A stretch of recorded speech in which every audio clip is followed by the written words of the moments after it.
आपल्या प्रधानमंत्र्यांच्या सध्याचा जो वावर आहे, आपले आदरणीय प्रधानमंत्री मोदी ज्या देशात युद्धाची तयारी असते तो प्रधानमंत्री राजधानीतून बाहेर टंगळमंगळ करायला फिरत नाही, बरं का. आता काश्मीरात एवढं मोठं हत्याकांड झालं, आमचे प्रधानमंत्री बिहारला प्रचाराला गेले, इतकं मोठं हत्याकांड झालं, पाकिस्तानला धडा शिकवू वगैरे बोलले. परवा मुंबईत आले, 9 तास नटनट्यांबरोबर राहिले. Bollywood film stars, film actress, 9 तास देशाचे प्रधानमंत्री, युद्धाची देशात चर्चा चालू आहे आणि 9 तास प्रधानमंत्री आमचे. त्यानंतर काल तुम्ही बघा व्हिडिओ आले, सन्माननीय गौतम भाई अडाणी यांचा एका बंदराच्या उद्घाटनाला गेले, त्यांना मिठ्या मारल्या. आणखीन एका कार्यक्रमामध्ये आंध्रचे नेते डेप्युटी सीएम पवन कल्याण यांच्याबरोबर हास्यविनोद करतायत. त्यांचा एकंदरीतच प्रधानमंत्र्यांकडे पाहता, त्यांचा चेहरा पाहता, त्यांचं एकंदरीत वर्तणूक पाहता, वर्तन पाहता, त्यांच्या चेहऱ्यावरती कुठे काय युद्धाचं काय, आपल्याला युद्ध करायचं आहे, पाकिस्तानला धडा शिकवायचा वगैरे काय दिसत नाही. खुशमिजाज अवस्थेमध्ये आहेत. आम्ही चिंतेमध्ये आहोत की पाकिस्तानला धडा कसा शिकवायचा, की पाकिस्तानशी युद्ध कसं करायचं. विमाने वगैरे उडतायत, प्रॅक्टिस चालू आहे विमान उडवायची. आता मी काय डिफेन्स मधले एक्सपर्ट नाही, युद्ध सराव हा सदैव सुरू असतो. ज्या देशाला पाकिस्तान सारखा किंवा चीन सारखा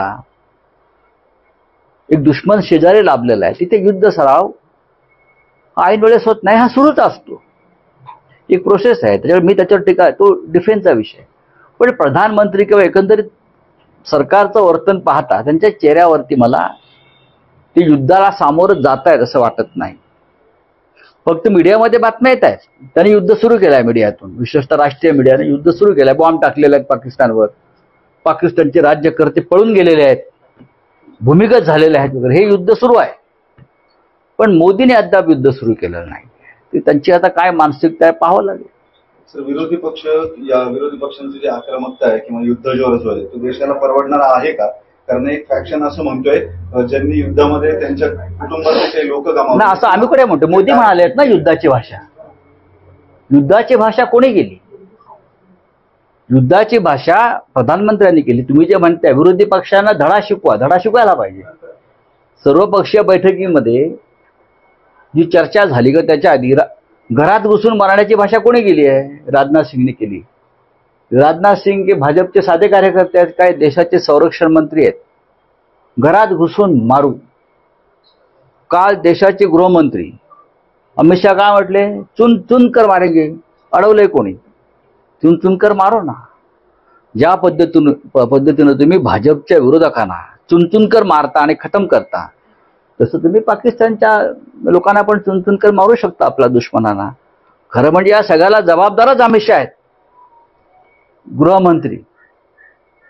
जे हत्याकांड घडलंय काश्मीरमधल्या प्रत्येक हत्याकांडाला गेल्या 10 वर्षातला फक्त देशाचे गृहमंत्री अमित शहा जबाबदार आहेत. तरी सुद्धा त्या व्यक्तीला प्रधानमंत्र्यांनी त्यांच्या पदावर का ठेवला हे रहस्य आहे.